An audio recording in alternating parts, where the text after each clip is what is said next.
नमस्कार दर्शक बंधु जय जगन्नाथ आपणकर प्रिय सीरियल भाग्य खेलुचे सिंदूर खेल अच्छी किसी जबरदस्त ट्विस्ट आशा करुच्ची आज प्रोमोटी आपण मानक निश्चय भल लगे।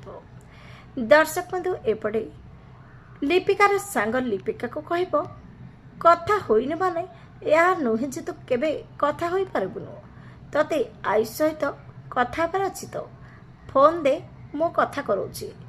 एपटे आयुष ईशिका को कहबे मु तुमको कथा दउछि मु मरीजी पछे से झील को केबे भी बाहा हेबिनी। ठीक सेतिके बेले लिपिकार सांग फोन करदेव आयुष को आउ लिपिका को फोन दब ने कथा हो।